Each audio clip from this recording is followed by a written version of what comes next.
Okey, Assalamualaikum dan selamat sejahtera murid-murid. Jadi bersama saya untuk Sains Tingkatan 5, Cikgu Noraini Gaming. Okey, ini adalah video yang ketiga untuk elektrolisis larutan aqueous. Okey, so cikgu akan kongsikan cara untuk menjawab soalan berkaitan dengan elektrolisis larutan aqueous untuk faktor yang ketiga iaitu jenis elektrod. Okey, untuk video ketiga ini. Jadi cikgu harap perkongsian cikgu ini boleh memberi manfaat kepada kamu. Okey, supaya sedikit sebanyak kamu boleh menjawab soalan berkaitan dengan elektrolisis larutan aqueous. Jom kita tengok elektrolisis larutan aqueous. So kita tengok dulu 3 faktor yang mempengaruhi hasil elektrolisis larutan aqueous, iaitu kedudukan ion dalam siri elektrokimia, kepekatan elektrolit dan juga jenis elektrod. Okey, dalam video sebelum ni cikgu dah terangkan tentang faktor yang pertama iaitu kedudukan ion dalam siri elektrokimia dan juga faktor yang kedua iaitu kepekatan elektrolit. Jadi dalam video kali ini cikgu nak terangkan tentang jenis elektrod. So, sebelum tu mari kita lihat rajah dulu. Bila awak dapat rajah, benda pertama yang awak kena lihat adalah tentukan anod dan katod berdasarkan bateri. Okey, sekarang mari kita tengok yang mana anod, yang mana katod. Okey, awak tengok pada garisan yang panjang ini adalah terminal positif. Jadi, sebelah ini adalah anod. Dan yang pendek itu adalah terminal negatif iaitu katod. Okey, sekarang ni kalau awak perasan, elektrod yang digunakan dekat sini adalah berbeza dengan yang sebelum ni ya. Elektrod yang digunakan adalah kuprum.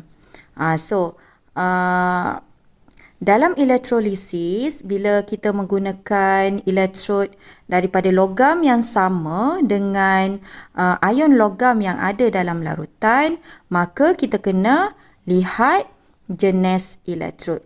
Kita kena gunakan faktor yang ketiga iaitu jenis elektrod. Okey, cikgu ulang balik. Okey, elektrod yang digunakan dekat dalam rajah ni adalah elektrod logam. Dan elektrod logam ini adalah sama dengan ion logam yang ada dalam larutan iaitu ion kuprum. Elektrod kuprum dan ion kuprum. Sekarang mari kita lihat dulu bilangan ion dalam larutan. So dalam larutan kita ada 4 ion. So apa ion dia? Dalam larutan kita ada ion hidrogen, ion hidroksida,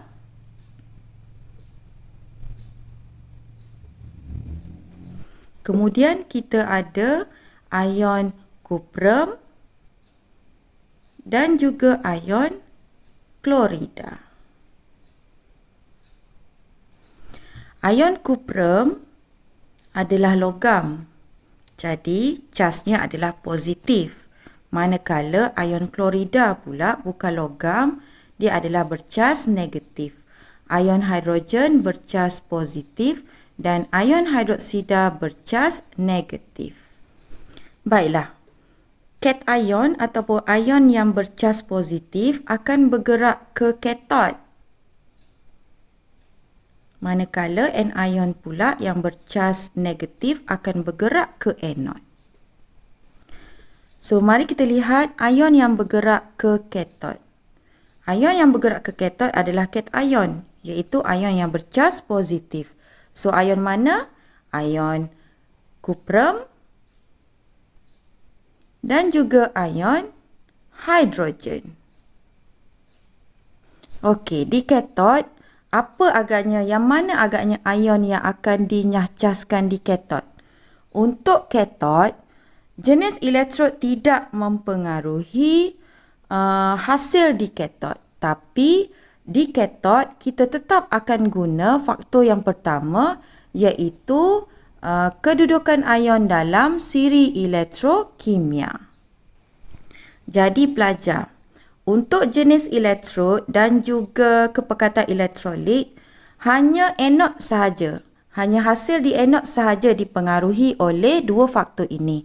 Katod dia tetap guna faktor yang pertama iaitu kedudukan ion dalam siri elektrokimia.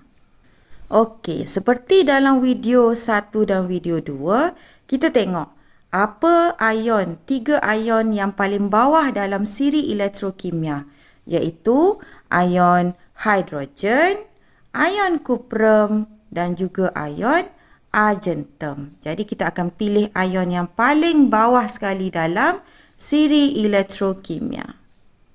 Dalam larutan ni dia ada ion hidrogen dan ion kuprum. Jadi kita akan pilih ion kuprum kerana ion kuprum ni berada di bawah sekali dalam siri elektrokimia. Jadi dia kurang elektropositif berbanding dengan ion hidrogen.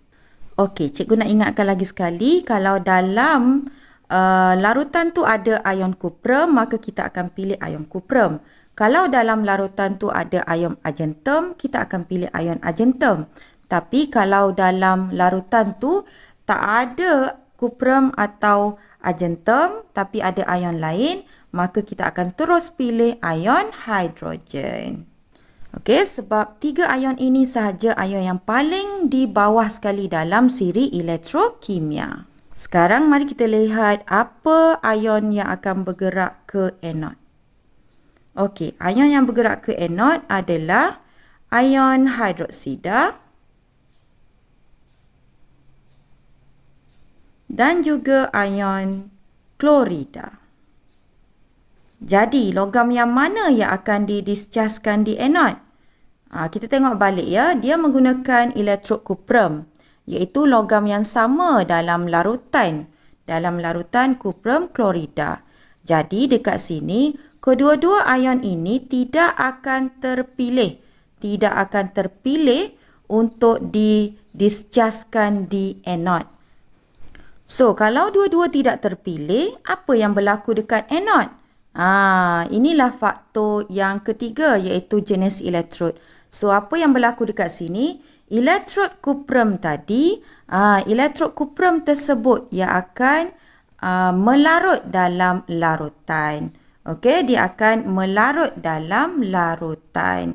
Kuprum melarut dalam larutan.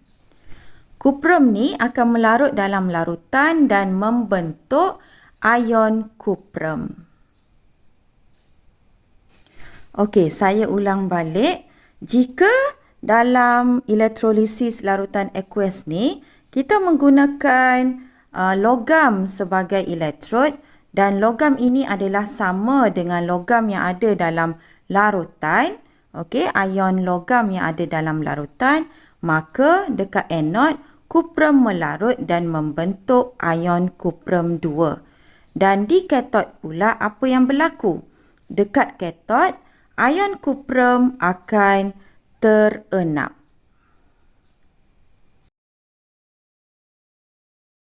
Okey, sebenarnya, kita tengok dekat sini ya. Kuprum melarut membentuk ion kuprum dan ion kuprum dekat katod pula akan terenap.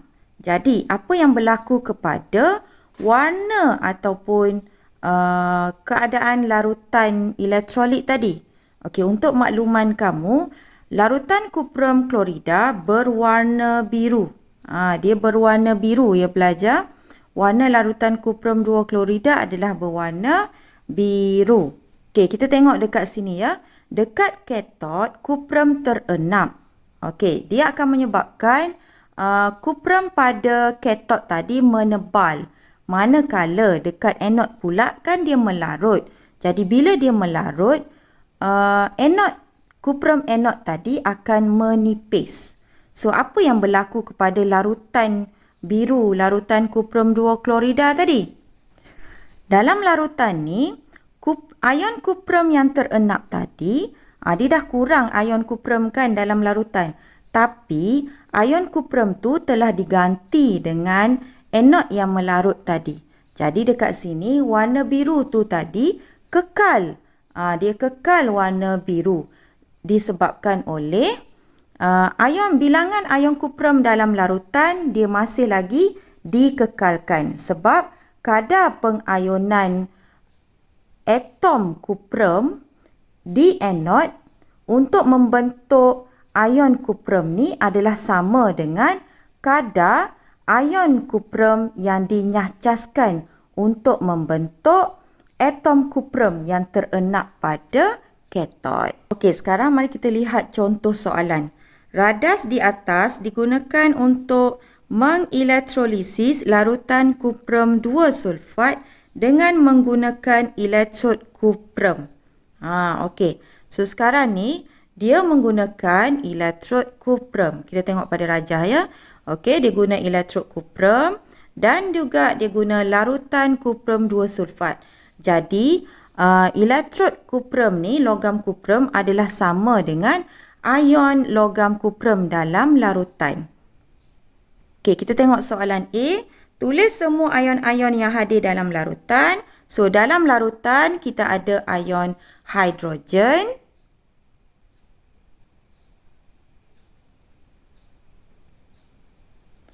ion hidroksida,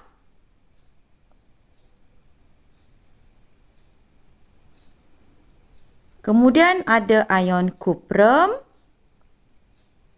dan juga ion sulfat.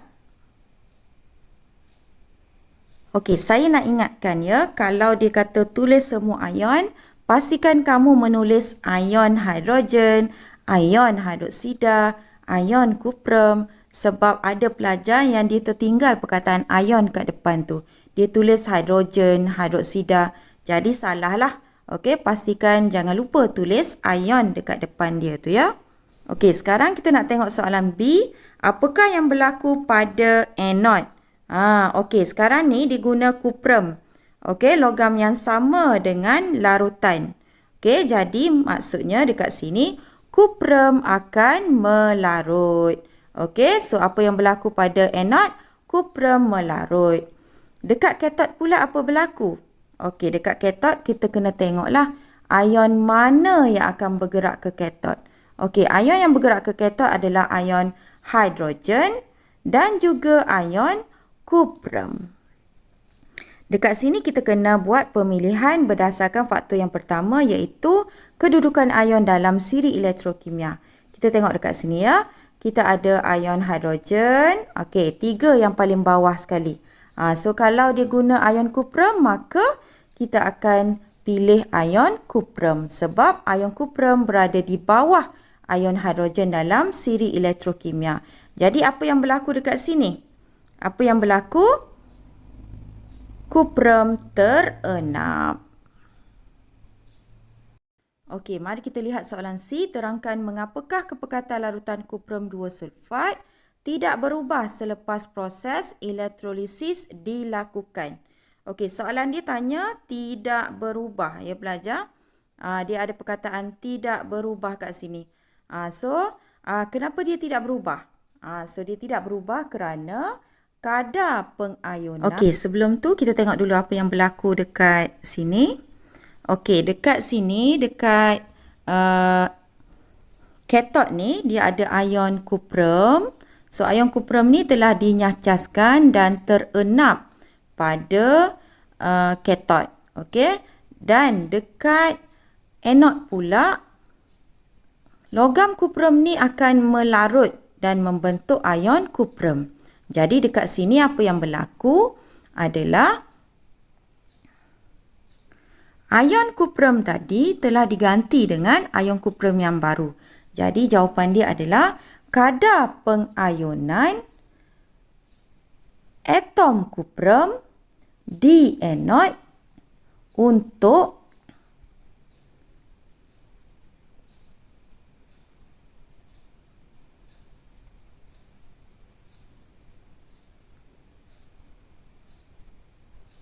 membentuk ion kuprum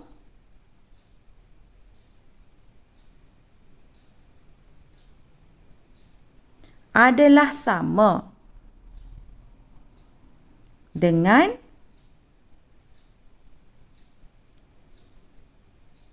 kadar ion kuprum dinyahcaskan untuk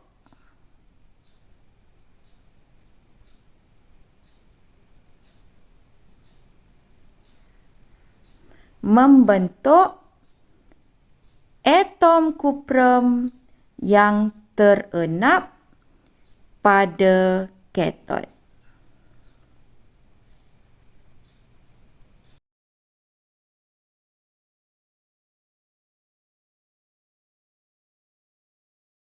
Okey, sekarang ni kita tengok soalan yang terakhir, soalan D. Jika eksperimen diulang menggantikan elektrod kuprum dengan elektrod karbon. Okey, dia gantikan elektrod kuprum dengan elektrod karbon. Namakan hasil-hasil yang terbentuk di anod dan katod. Okey, sekarang ni dia ganti elektrod kuprum dengan elektrod karbon. Jadi tak ada lagi lah faktor jenis elektrod.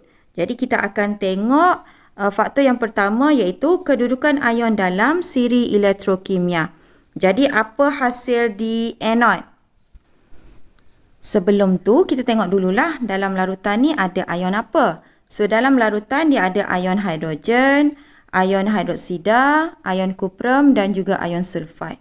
So mari kita lihat apa yang berlaku di anod. So ion mana yang akan bergerak ke anod?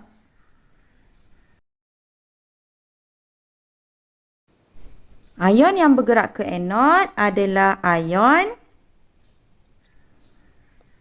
sulfat dan juga ion hidroksida. So, yang mana akan dischargekan di anod? Kita pilih ion yang paling bawah sekali dalam siri elektrokimia iaitu ion hidroksida. Okey, terus ambil ion hidroksida sebab memang ion hidroksida paling bawah sekali ya. Okey, soalan nak tanya, namakan hasil-hasil yang terbentuk. Jadi, dekat ion hidroksida ni, dia akan membentuk gas oksigen. Okey, so ion hidroksida, bila dia dinyahcaskan, dia akan membentuk gas oksigen lah. Okey, so sekarang ni kita nak tengok yang kedua pula dekat katod. Okey, so ion mana yang akan bergerak ke katod? Ion kuprum dan juga ion hidrogen. So, ion mana yang berada di bawah sekali dalam siri elektrokimia?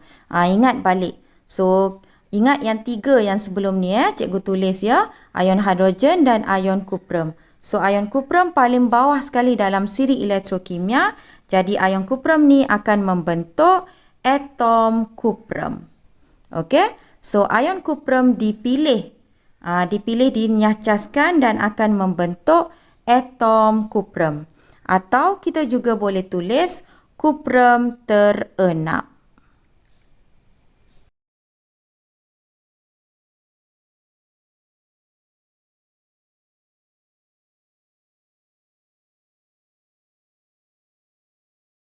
Okey, sekarang ni kita nak tengok apa dia ringkasan dia untuk elektrolisis larutan aqueous bagi faktor jenis elektrod.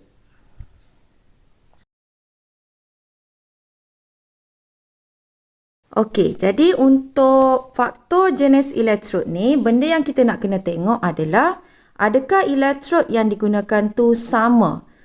Kalau elektrod yang digunakan tu sama dengan larutan dia, macam contoh logam. Okey, logam yang digunakan untuk elektrod tu adalah sama dengan ion logam dalam larutan tu, kita akan gunakan faktor jenis elektrod lah. Contohnya, logam kuprum atau logam argentum.